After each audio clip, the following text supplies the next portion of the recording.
Capítulo 5. El país secreto. El embajador mexicano desconocía el tipo de bueyes con los que tendría que arar. Ignoraba, por ejemplo, qué clase de hombre era el contraalmirante César Augusto Guzzetti, flamante ministro de Relaciones Exteriores. Por eso la misma noche del martes 13 de abril volvió contento a su residencia y le dijo a Cámpora: «Señor presidente, las cosas marchan muy bien. Yo creo que lo suyo se resuelve muy pronto. Me aseguran en Cancillería que han dejado una guardia exclusivamente para tramitar la salida de ustedes». Hubo más agradecimientos y reverencias y una cálida cena en el comedor de invierno.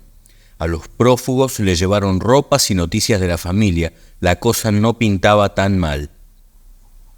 Estrenaron su dormitorio en el primer piso, el más cercano a la escalera, amplio y cómodo. Había 3 más, orientados hacia el frente de la mansión que ocupaban, respectivamente, el matrimonio González Salazar y sus 2 hijas.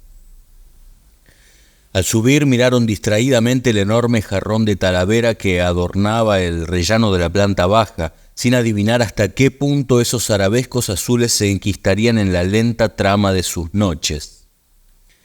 La habitación daba al jardín del frente, a la calle Arcos, al territorio argentino. Héctor Chico bajó las persianas del ventanal, incorporando instintivamente un gesto de protección que se volvería rutina nocturna. Luego se puso a leer un libro, iniciando un insomnio que le duraría varios meses. El padre hojeaba los diarios. Sabía que este golpe era distinto de los del 55 y el 66, aunque no podía saber todavía que era una cuestión de naturaleza y no de intensidad. Habían disuelto las 62 organizaciones y también la Confederación General Empresaria. A los radicales, salvo contadas excepciones, no los habían tocado. Los exdiputados comunistas habían visitado al Congreso y dialogado con las nuevas autoridades militares.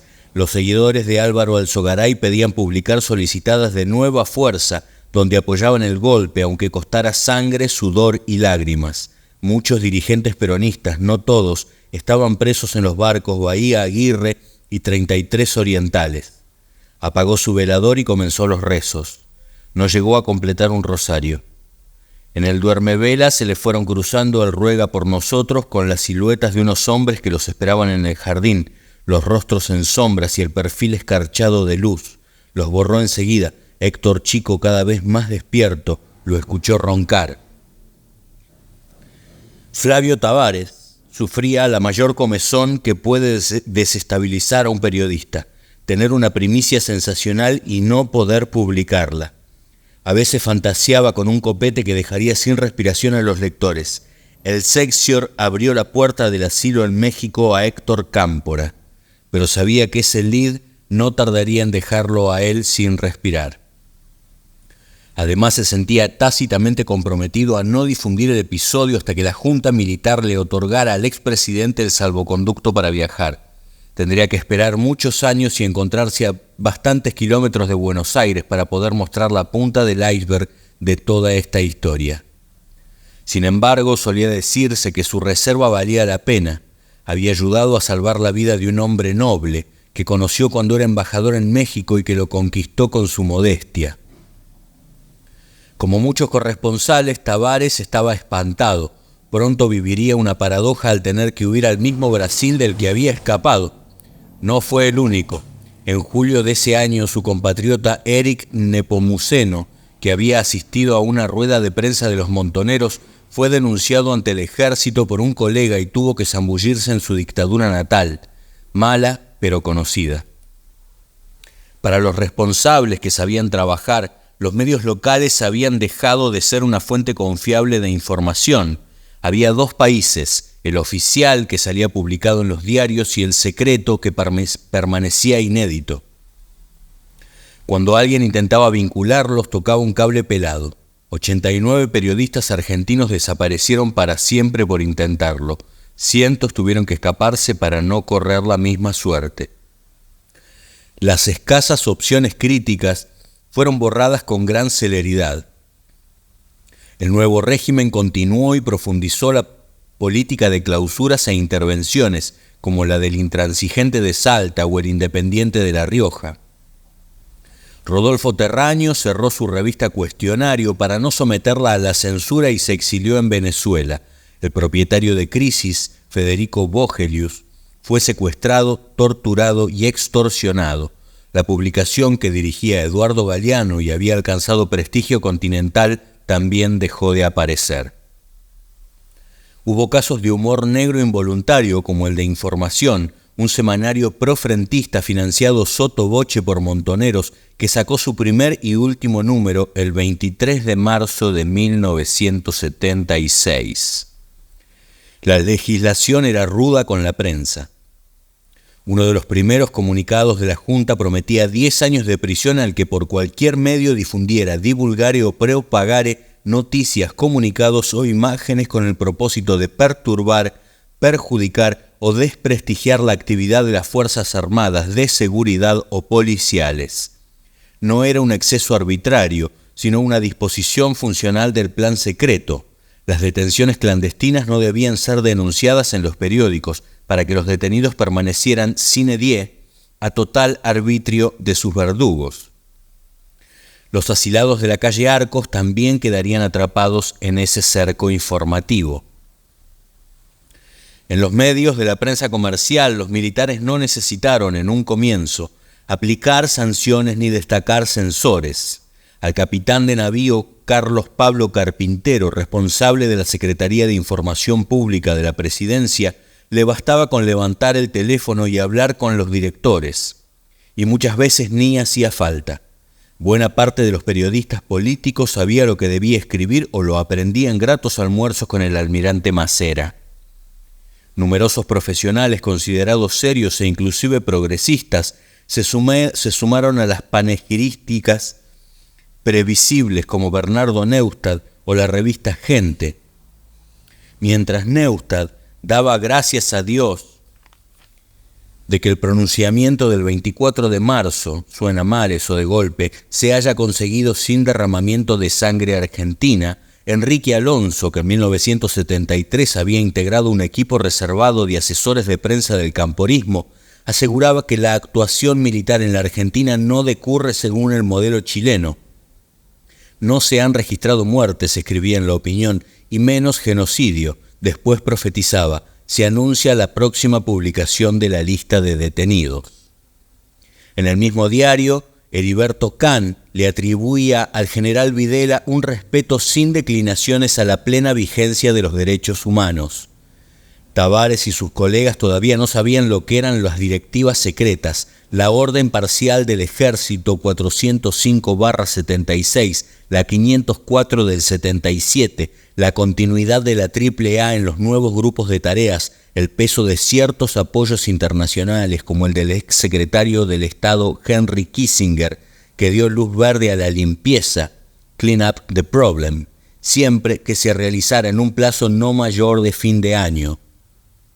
Los corresponsales ignoraban aún la lógica interna del modelo, la suma de planes, organigramas y complicidades que fueron tejiendo la telaraña del Estado terrorista, pero había visto, escuchado o conocido suficientes hechos abominables, como todo el mundo, por otra parte.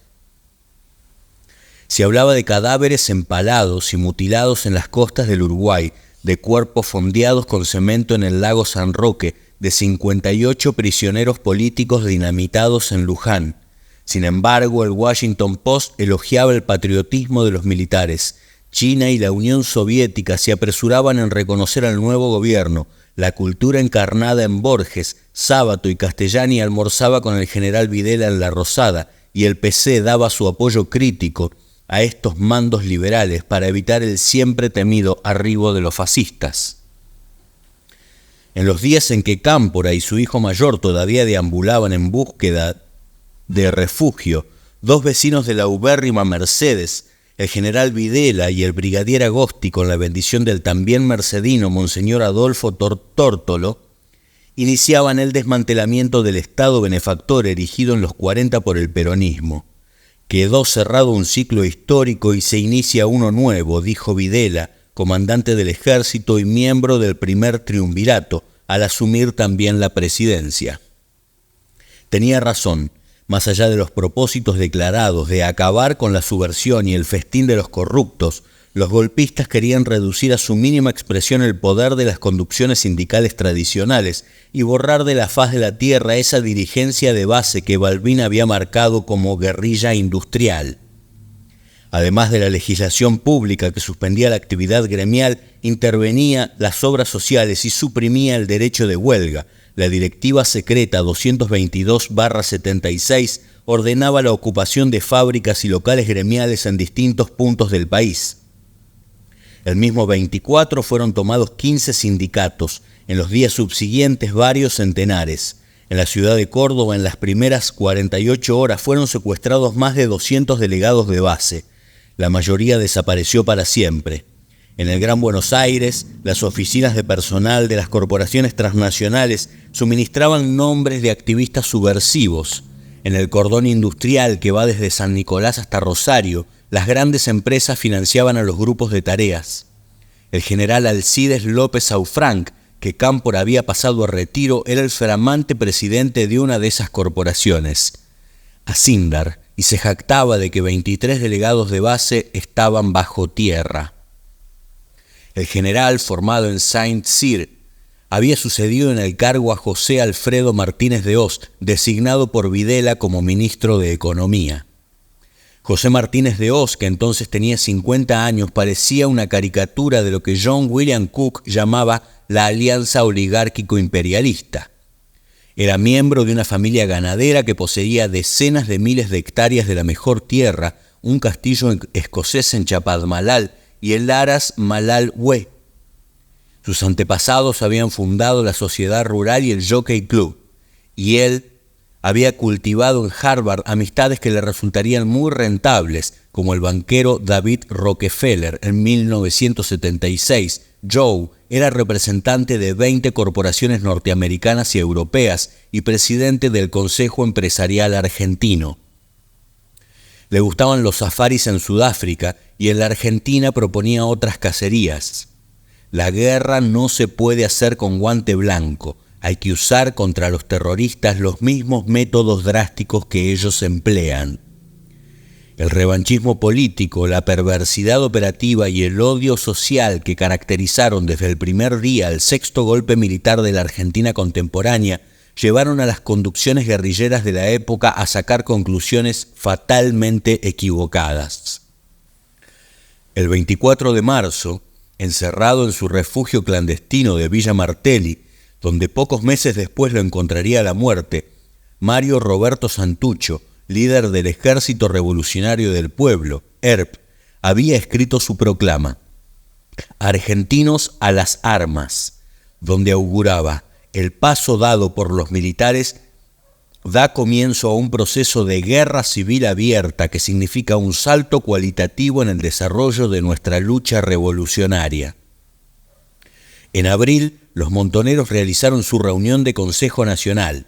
Habían dejado de ser una organización político-militar y pasaban a convertirse en un partido revolucionario. Sin embargo, como su conducción lo admitiría más tarde, siguieron primando sus concepciones militaristas, despegadas de lo que estaba ocurriendo en el movimiento de masas. Juzgando a partir del naufragio del gobierno isabelino, consideraban que el conjunto del peronismo estaba agotado y que debía ser reemplazado por un hipotético movimiento montonero. No llegaron al absurdo de argentinos a las armas, pero diseñaron una estrategia de defensa activa que acabaría muy rápido con su propia organización. Se trataba de encabezar la resistencia hasta que se generalizara. Los montoneros debían subirse a las vías y aguantar a pie firme hasta frenar la locomotora de la contrarrevolución. Los sobrevivientes del encontronazo conducirían a las masas en la contraofensiva popular. En esas mismas catacumbas, un hombre maduro, imaginativo y riguroso, al que sus amigos llamaban profesor Neurus, Montoneros denominaba oficial segundo Esteban, y los buenos lectores conocían desde mucho antes con su nombre real de Rodolfo Walsh, tomaba notas sobre errores y peligros, concebía nuevas fórmulas para romper el cerco y trazaba el mapa del país secreto.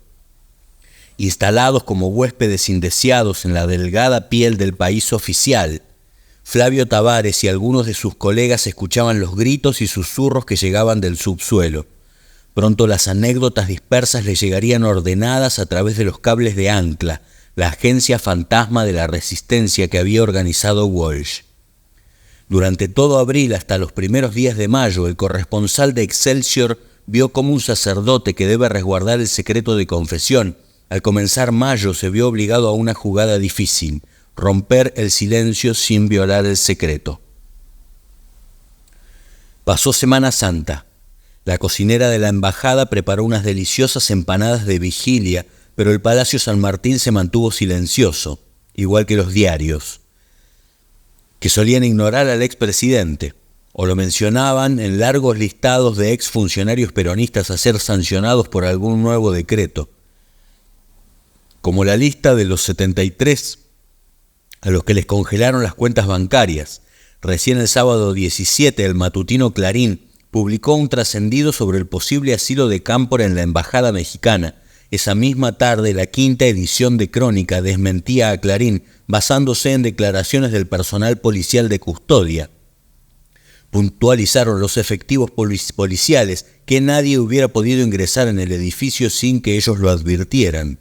Héctor Chico se lo mostró y Cámpora lo leyó con una sonrisa irónica. La nota decía la verdad: ellos no se habían metido en el edificio donde funcionaban las oficinas, sino en la residencia del embajador. Afuera las cosas se manejaban con sustos y precariedad, pero se manejaban. Nené estaba bien. Carlos había quedado a cargo del estudio y los bienes de su familia, en una tarea agobiante y peligrosa. Pronto entablaron conversación con los huéspedes rosarinos y se olvidaron un poco de la ansiedad y el aburrimiento. Eduardo Zanella solía comentar con el tío: «Ustedes van a salir pronto, ya lo verá, don Héctor. Nosotros, en cambio, ya llevamos 3 meses y aquí seguimos. Esto va para largo, se lo aseguro». Para fortuna de los Zanella iba a ocurrir exactamente lo contrario, pero antes de que ellos salieran, ingresó el tercer hombre. Juan Manuel Abal Medina estaba harto. En poco más de un mes había cambiado 6 veces de escondite. Del sexto, ubicado a una cuadra del departamento de policía, se fue decidido a no volver. Era las 7:10 de la noche del jueves 29 de abril. Nilda y su compañero iban en el auto de adelante. Manejaba Juan Manuel, que no lograba ocultar su fisonomía con un bigote incipiente. En un segundo coche lo seguía Pablo, uno de los hermanos de Abal, acompañado por un viejo amigo de la familia. Las dificultades empezaron pronto. En cuanto pasó el primer automóvil, el ejército y la policía montaron una pinza y el coche que manejaba Pablo quedó atrapado en el control. Los de adelante tardaron en darse cuenta de lo que había ocurrido. Pasaron frente a la casona que ostentaba el escudo del águila y el nopal. El portal del garage estaba cerrado. Al lado, en la puerta principal, había 3 o 4 policías conversando y tal vez hubiera más en el Falcon estacionado junto a la residencia. Juan Manuel paró a una cuadra de distancia y Nilda se bajó tal como habían convenido, cargando un ataché con una muda para el prófugo. Él se quedó en el auto, tenso, mirando a su compañera por el espejo retrovisor externo. Bajo ciertas circunstancias todavía pesaban el estilo, el sexo y la clase. Los policías le abrieron el paso. La mujer era a la vez joven y señora, vestida con un taller ondulante. Lo saludó con una sonrisa seductora y tocó el timbre. Al cabo de un rato bastante largo, alguien que parecía y era el jardinero de la residencia avanzó dificultosamente hacia la puerta. Ella le dijo: «Soy la doctora Garré y tengo una cita con el señor embajador». El hombre sonrió cortés, pero no abrió la puerta. «El señor embajador», explicó, «salió a una recepción». El diálogo se repitió con matices crecientes de exasperación por parte de la mujer y de curiosidad por parte de los policías que se acercaron portando sus metralletas. «Soy la doctora Garré», decía Nilda, y esa reiteración de la palabra doctora surtió milagrosamente efecto. El jardinero entreabrió la puerta. Ella creyó ver entonces que alguien encendía y apagaba luces en uno de los ventanales que daban al gran balcón del primer piso. Creyó que alguien, Héctor Chico, le hacía señas, pero lo importante eran esos 10 centímetros de apertura en la verja negra. La doctora, sí, aparentemente esperaban una doctora, pero no una abogada, sino una médica. La duda del hombre resultaría providencial porque mantuvo abierto el diálogo y entreabierta la puerta, hasta que Nilda recibió un violento empellón que la hizo caer sobre el jardinero, cargado sobre ellos, empujándolos. Venía el delgado Abal Medina, dotado de una fuerza excepcional que lo sorprendió a él mismo. Los policías se dieron cuenta de que algo malo estaba ocurriendo.